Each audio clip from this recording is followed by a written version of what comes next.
In a peaceful suburban neighborhood, life moved at a steady pace. The streets were lined with neatly trimmed lawns, colorful flower beds, and rows of houses that looked like they belonged in a postcard. Mark Thompson lived in one of these homes on Maple Street, a quiet man who enjoyed his routine. He wasn't the type to stir up trouble or rock the boat. But lately, something had been gnawing at him, something small yet infuriating.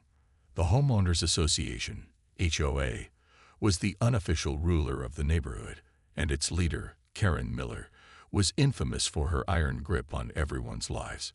She had an opinion about everything: how long your grass should be, what color your front door could be painted, and whether your car should park in the driveway overnight. To Karen, rules weren't just guidelines. They were sacred commandments, and woe to anyone who dared break them. Mark tried to stay out of Karen's way. He paid his HOA fees on time, kept his yard tidy, and avoided drawing attention to himself. But despite his best efforts, he found himself caught in the crosshairs of Karen's tyranny, not because of anything he did wrong, but because of something strange happening right outside his house. It started innocently enough. One day, Mark noticed that some junk mail was missing from his mailbox. At first, he shrugged it off, thinking maybe the wind had blown it away or a delivery person made a mistake. But then more mail disappeared. Important things this time, like utility bills, bank statements, and even a birthday card from his mom. It wasn't random. It happened too often to ignore. Frustrated, Mark brought the issue to the HOA board during their monthly meeting. "I think someone might be stealing my mail," he said cautiously, hoping for support. Instead, Karen rolled her eyes and smirked. "Are you sure you're not losing track of it?" she asked, her tone dripping with condescension. "Maybe you need to organize better." Her dismissive attitude left Mark fuming. How dare she accuse him of being careless when clearly something suspicious was going on? Determined to get answers, Mark decided to take matters into his own hands. He couldn't let Karen, or whoever else might be behind this, get away with ruining his peace of mind. Over the next few days, Mark became obsessed with solving the mystery. He spent hours sitting by his window, watching the street for any unusual activity. Occasionally, neighbors walked by, giving him curious glances. Was he overreacting? Maybe. But the thought of someone tampering with his private property made his blood boil. Little did he know, the truth would turn out to be far stranger and more infuriating than he ever imagined. As Mark prepared to dig deeper, he realized this wasn't just about stolen mail anymore. It was about standing up for himself and proving that no one, not even Karen, could push him around without consequences. Mark knew he couldn't just sit around and wait for the mail thief to strike again. He needed proof, something concrete that would show exactly who was behind this frustrating mess. After a quick trip to the local electronics store, he purchased a small weatherproof security camera. It was discreet, easy to install, and perfect for catching sneaky behavior without drawing attention. That night, under the cover of darkness, Mark mounted the camera on a nearby tree, angling it perfectly to capture his mailbox. For days, nothing happened. The mailbox sat untouched, and Mark began to wonder if he imagined the whole thing. Maybe Karen was right. Maybe he had misplaced his mail. But deep down, he knew something wasn't adding up. His gut told him to keep waiting, and sure enough, his patience paid off. Late one afternoon, as the sun dipped low in the sky, the camera finally caught something unusual. A figure appeared on screen, walking casually down the sidewalk. At first glance, it looked like any other neighbor out for an evening stroll. But then the person stopped at Mark's mailbox, glanced around quickly, and opened it with surprising ease. Mark leaned closer to the footage, his heart pounding as he recognized the face. It was Karen. Karen Miller, the same woman who had mocked him at the HOA meeting, the self-appointed queen of the neighborhood, was stealing his mail. She didn't hesitate or look nervous. Instead, she rummaged through the contents with practiced efficiency, pulling out envelopes and stuffing them into her oversized tote bag. Her movements were calm, almost mechanical, as though this wasn't her first time doing this. Once she was satisfied, she closed the mailbox and walked away, her head held high as if she hadn't done anything wrong. Mark rewound the video and watched it again, his disbelief slowly turning into anger. Why would someone like Karen stoop to stealing mail? Was it boredom? Revenge? Or maybe she thought no one would notice? Whatever her reasons, Mark felt violated. This wasn't just about missing bills or birthday cards. It was about respect. Karen had crossed a line, and now Mark was determined to make her pay for it. He spent hours replaying the footage, ensuring he had undeniable evidence of Karen's actions. Every frame showed her clearly, leaving no room for denial. For a moment, Mark considered taking the video straight to the police or posting it online to expose Karen's behavior, but something held him back. As satisfying as it might be to humiliate her publicly, Mark wanted to handle this his own way. He wanted Karen to feel the weight of what she'd done, to understand the consequences of crossing him. That's when an idea began to form in Mark's mind. He wasn't the kind of person to let things slide, especially when someone treated him so unfairly. If Karen thought she could get away with stealing from him, she was about to learn otherwise. Smiling to himself, Mark started brainstorming ways to turn the tables. Whatever he came up with, one thing was certain: Karen wouldn't see it coming. With the video evidence safely stored on his laptop, Mark sat back and thought about what to do next. He wasn't the type to let things go, especially when someone had wronged him so blatantly. Karen's smug attitude at the HOA meeting replayed in his mind, her dismissive smirk, her condescending tone. She thought she was untouchable, that no one would dare challenge her. But Mark wasn't just anyone. He had a knack for problem solving, and his mind raced with ideas. Then it hit him. An old memory from college came flooding back. Back in his university days, Mark's roommate had pulled a prank on their dorm's resident advisor, RA. The RA had been overly strict, enforcing rules that seemed unnecessary and unfair. One day, the roommate rigged the RA's office doorknob with a harmless but startling device that gave off a mild electric shock whenever someone touched it. It wasn't dangerous, just enough to make the person jump and rethink their actions. The prank became legendary, and while Mark hadn't participated directly, he remembered how creative and effective it was. Inspiration struck. What if he could rig his mailbox in a similar way? It wouldn't hurt anyone. It would just deliver a small jolt, enough to startle whoever tried to steal his mail. The idea made him grin. It was bold, clever, and most importantly, fitting payback for Karen's audacity. The next morning, Mark headed to his garage, where he kept a collection of spare tools and gadgets. Over the years, he'd accumulated odds and ends from various DIY projects. A bit of wire here, a battery pack there. With these materials, along with a trip to the hardware store for a few additional components, he set to work building his trap. Mark wasn't an electrical engineer, but he knew enough to create something simple yet effective. He designed a low-voltage circuit that would activate only when the mailbox latch was opened improperly. To ensure safety, he tested the voltage multiple times using a multimeter. The shock would be unpleasant, yes, but not harmful, just enough to teach a lesson without causing real injury. Satisfied with his creation, he carefully installed the mechanism inside the mailbox, hiding it beneath the lid so it wouldn't be visible. Once everything was in place, Mark reset the hidden camera near the tree. He wanted to capture every second of Karen's reaction when she triggered the trap.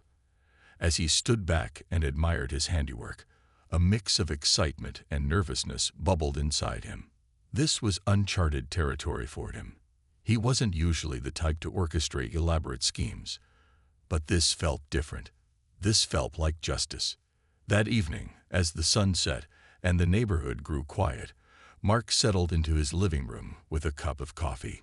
He opened his laptop and queued up the live feed from the security camera. His heart raced as he waited, wondering how long it would take for Karen to strike again. Would she fall for it? Would she realize something was off before touching the mailbox? Only time would tell. For now, all Mark could do was sit tight and watch. Whatever happened next, one thing was certain. Karen wouldn't see it coming. And when she did, she'd finally understand what it meant to mess with the wrong person. The wait was excruciating. Mark spent hours glued to his laptop screen, watching the live feed from the hidden camera. The neighborhood was quiet, bathed in the soft glow of streetlights as the night wore on. Cars occasionally passed by, their headlights briefly illuminating the mailbox before disappearing into the distance. But Karen didn't show up. Not that evening, nor the next morning. Mark began to wonder if she had somehow caught wind of his plan, or if she decided to lay low for a while. But then, 2 days later, just as the sun began to dip below the horizon, movement appeared on the screen. Mark sat up straighter, his pulse quickening as he spotted a familiar figure walking down the sidewalk. It was Karen. She moved with her usual air of confidence, her oversized tote bag slung over one shoulder. Her pace was steady, almost casual, as though she didn't have a care in the world. Mark leaned closer to the screen, his eyes fixed on her every move. He could feel his heart pounding in his chest. This was it, the moment of truth. Would the trap work? Would Karen fall for it? Or would she somehow sense danger and walk away? Karen stopped in front of the mailbox, hesitating for just a split second before opening it with practiced ease. She reached inside, her fingers brushing against the envelopes stacked neatly inside. And then, it happened. A faint crackling sound echoed through the silent evening as the rig mechanism sprang to life. Karen yelped loudly, jerking her hand back as if she'd touched a hot stove. Sparks flickered faintly inside the metal box, and her face twisted in shock and pain. For a moment, she stood frozen, staring at the mailbox as if it had betrayed her. Then, clutching her wrist, she stumbled backward, her expression a mix of anger and disbelief. "What the?" she muttered under her breath, her voice sharp and panicked. She glanced around nervously, clearly expecting someone to jump out and confront her. But the street remained empty, the only witnesses being the security camera and the shadows cast by the trees. Mark couldn't help but chuckle quietly as he watched the scene unfold. The look on Karen's face was priceless. Shock, embarrassment, and fury all rolled into one. It was exactly the reaction he'd hoped for. He replayed the footage in his mind, imagining how satisfying it must have felt for her to finally experience a taste of her own medicine. After a few seconds, Karen seemed to regain some composure. She straightened her posture, though her face was still flushed with indignation. Muttering something unintelligible, she turned on her heel and stormed off, her steps hurried and uneven. Mark watched until she disappeared from view, the tension in his body slowly giving way to relief and triumph. As he leaned back in his chair, Mark allowed himself a small smile. The trap had worked perfectly, delivering exactly the kind of lesson Karen needed. Of course, this wasn't the end of the story. Mark knew Karen wouldn't let this go quietly. She was the type to retaliate, to demand answers, to make accusations. But for now, he was content knowing that justice had been served, even if it was just a small victory in the grand scheme of things. Little did Mark know, however, that Karen's reaction would bring even more drama to the surface. The neighborhood was about to become a stage for a confrontation unlike any other, and Mark would need to be ready for whatever came next. The very next morning, Mark was jolted awake by the sharp sound of someone knocking loudly on his front door. He groggily rolled out of bed, rubbing his eyes as he shuffled toward the entrance. When he opened the door, there she was, Karen Miller, standing on his porch with her arms crossed and a scowl etched across her face. Her bandaged hand was prominently displayed, held up like evidence in a courtroom. "What did you do to my hand?" Karen demanded before Mark could even say hello. Her voice was shrill and accusatory, cutting through the quiet morning air. Neighbors peeked out their windows, curious about the commotion. Clearly, Karen wasn't shy about making a scene. Mark blinked, feigning confusion. "What are you talking about?" he asked calmly, leaning against the doorframe. Inside, his heart was racing, but he kept his expression neutral. He had prepared for this moment, rehearsing what he might say if Karen confronted him. Now it was time to play his cards carefully. Karen thrust her bandaged hand closer to his face. "This," she snapped. "I got shocked when I touched your mailbox yesterday evening. You must have rigged it or something. What kind of person does that?" Mark raised an eyebrow, pretending to think about her words. He said slowly. "That's strange. Why were you touching my mailbox in the first place?" Karen faltered for a split second, caught off guard by his question. She quickly recovered, though, narrowing her eyes at him. "None of your business," she shot back. "But tampering with your own property is dangerous. Someone could get hurt. And when they do, guess who'll be held responsible? You." Her threat hung in the air, heavy and pointed. Mark didn't flinch. Instead, he reached into his pocket and pulled out his phone, unlocking it with deliberate slowness. He scrolled until he found the video footage from the hidden camera, then turned the screen toward Karen. "Funny you should mention responsibility," Mark said evenly, "because I have something here that might interest you." On the screen, Karen's actions were clear as day. Her casual stroll down the sidewalk, her confident approach to the mailbox, her hands diving inside without hesitation. The timestamp left no room for doubt. It was undeniable proof of her theft. Karen froze, her mouth slightly open as she stared at the video. For once, her usual bravado crumbled, replaced by sheer panic. "Where did you get that?" she stammered, her voice quieter now. "It doesn't matter where I got it," Mark replied, his tone firm but calm. "What matters is what we're going to do with it. See, I could take this straight to the HOA board, or maybe even the police, and let them decide how to handle someone who steals mail. Or," he paused, letting the implication sink in, "we can keep this between us. Your choice." Karen's face turned red, whether from anger or embarrassment. It was hard to tell. She glanced around nervously, noticing the neighbors still watching from behind her curtains. Realizing she had no good options, she took a step back, her shoulders slumping in defeat. "Fine," she muttered begrudgingly. "You win." Mark nodded, satisfied. "Good. Now, if you'll excuse me, I have things to do." With that, he closed the door gently, leaving Karen standing on his porch, looking utterly humiliated. As he walked back inside, Mark felt a wave of relief wash over him. He hadn't just defended himself. He'd exposed Karen's hypocrisy and taken away her power to intimidate others. But deep down, he knew this wasn't the end. Word would spread quickly in a neighborhood like this, and soon everyone would know exactly who Karen really was. Word of what happened spread faster than Mark had anticipated. By the time the next HOA meeting rolled around, nearly everyone in the neighborhood seemed to know about Karen's late-night visit to Mark's mailbox and the shocking consequences that followed. Mark had shared the video with a few trusted neighbors, and from there, it took on a life of its own. Some people whispered about it over backyard fences. Others brought it up during casual conversations at the coffee shop. By the day of the meeting, it was the talk of Maple Street. The atmosphere in the community center was electric as residents filed into the room. Normally, these meetings were dull affairs filled with discussions about landscaping rules and parking permits. But tonight, the air buzzed with anticipation. Everyone wanted to see how Karen would handle herself after being exposed so publicly. When Karen walked in, her usual confident stride was noticeably absent. She avoided eye contact, clutching her notebook tightly as she took her seat at the front of the room. Her face was pale, and her hands fidgeted nervously. For the first time, she didn't dominate the conversation or bark orders.